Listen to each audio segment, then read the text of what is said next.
E aí o texto continua. Seja feita a tua vontade, assim na terra como no céu.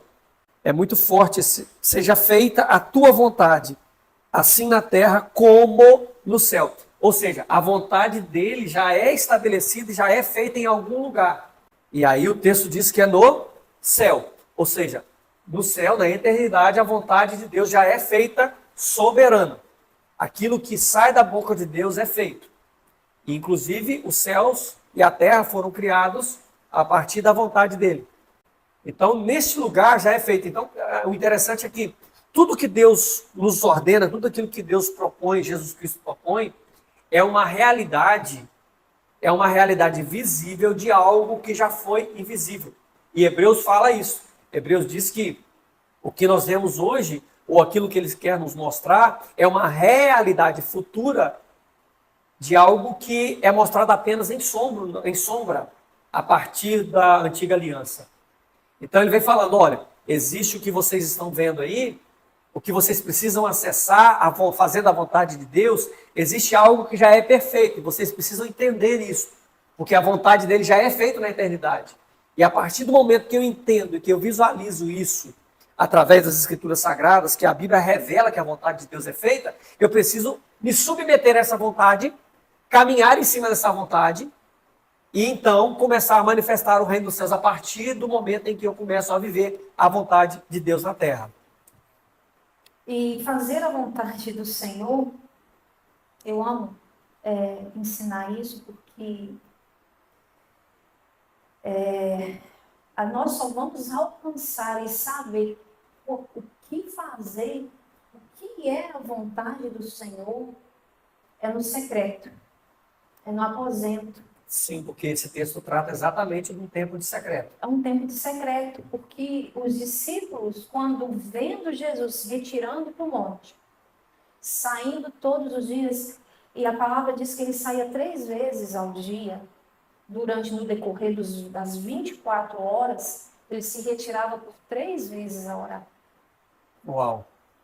Então, quando ele se retirava a orar, e ele se retirava principalmente no horário das 3 da manhã até as 6 da manhã, que é a 4ª vigília, e quando ele sai desse horário, quando os discípulos perguntam para ele, nos ensina a orar, e Jesus começa a explicar lá no verso 6 do capítulo 6 de Mateus, fala assim, mas tu, quando orares, entra no teu aposento e fechando a tua porta, ora teu Pai.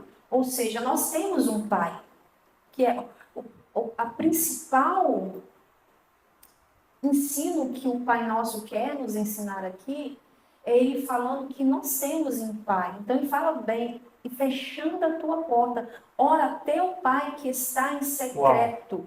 E teu Pai que vê em secreto te recompensará publicamente. Você sabe qual texto que me vem à mente quando eu leio isso? Provérbios 25, se não me falha a memória, 23. Que a glória de Deus é esconder os segredos. Uhum. E a glória dos reis é de descobrir. Ou seja, nós só descobriremos essa glória de Deus, os segredos que tem de Deus, enquanto nós estamos em secreto.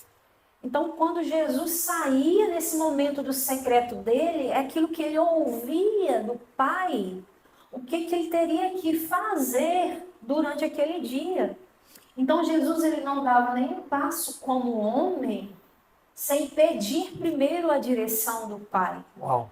Então, fazer a vontade do Pai é você primeiro entender que Ele é Pai e ter esse momento de secreto com Ele para entender qual é a vontade dEle para aquele dia, para a sua vida, para você não correr no erro de não cumprir a vontade dEle. Nós temos o livre acesso de entender qual é a vontade dEle.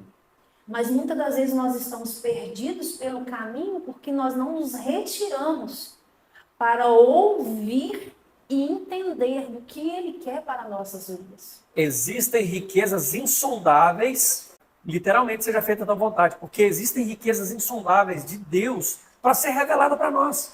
Porque a gente precisa lembrar que o livro de Atos ainda está sendo escrito. Nós estamos vivenciando o restante do capítulo do livro de Atos. Porque a partir do momento que foi a descida do Espírito Santo, começa ali a manifestar Atos dos Apóstolos. Ou seja, Atos dos enviados.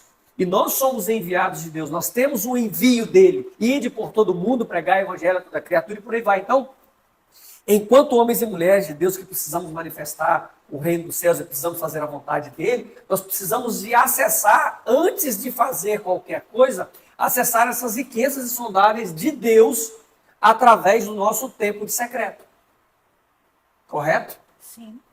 Então, seja qual for a nossa escolha, seja qual for a nossa vida, a maneira com que nós escolhemos viver, nós precisamos primeiro acessar o reino dos céus e acessar as riquezas de Deus para entendermos o que nós precisamos fazer para esse dia. Nós precisamos confiar na vontade dele, que a vontade dele é boa, agradável e perfeita. E quando eu confio nessa vontade dele, que é boa, agradável e perfeita, por mais que não seja a vontade carnal do homem, quando eu caminho debaixo, sob a direção do Espírito Santo, Exatamente. eu caminho cumprindo aquilo que Cristo vem, ou que Deus vem nos pedindo, o propósito que ele tem proposto para nós. Porque não basta nós sabermos somente qual é o nosso propósito.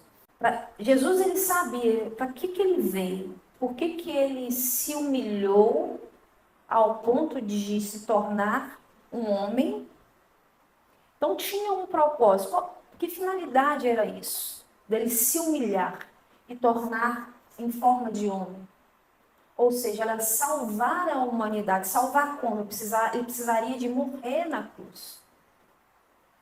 De ressuscitar.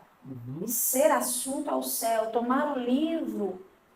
Exatamente porque ele morrendo e ressuscitando deu direito a ele de pegar o livro. Uau. Que contém os 7 selos, e se assentar no trono. Então, só que até ele chegar no ponto de definitivamente cumprir o propósito, tinha uma caminhada. Um processo. Tinha um processo, e esse processo, ele tinha que ouvir de todos os dias do Pai, e sobre a unção do Espírito Santo, que estava o capacitando, dando força todos os dias, porque a palavra diz sobre isso. O Espírito desceu sobre ele no dia do batismo. No dia do batismo, o capacitando, o ungindo, ele é o ungido, Messias, né? o Messias, e trazendo ele ouvindo, para quando eu cumprir esse propósito definitivamente, o que eu preciso fazer hoje? Então, todos os dias ele se retirava para saber qual o próximo passo. Quais as pessoas que ele iriam tocar. Que ele iria tocar. Sim. Há alguns dias ministrando aqui na igreja, eu disse algo que veio no meu coração muito forte. Porque todas as vezes que nós fazemos algo sem perguntar para Deus, nós estamos mandando uma resposta, porque assim, a nossa vida em si, ela é uma semente.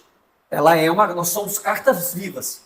Então, quando eu faço algo na terra sem perguntar a Deus se eu posso fazer ou como eu preciso fazer, eu estou mandando um recado, porque o que acontece? Quando eu faço algo sem falar com você, eu estou querendo dizer que a sua opinião para mim não importa naquilo que eu vou fazer.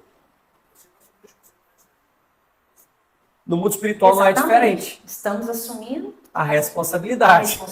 As consequências. Exatamente. Então, e quando nós fazemos as coisas, mesmo que seja para Deus, sem perguntar a Ele, porque eu sempre tenho dito que quando nós fazemos a obra de Deus, precisa ser feito à maneira de Deus.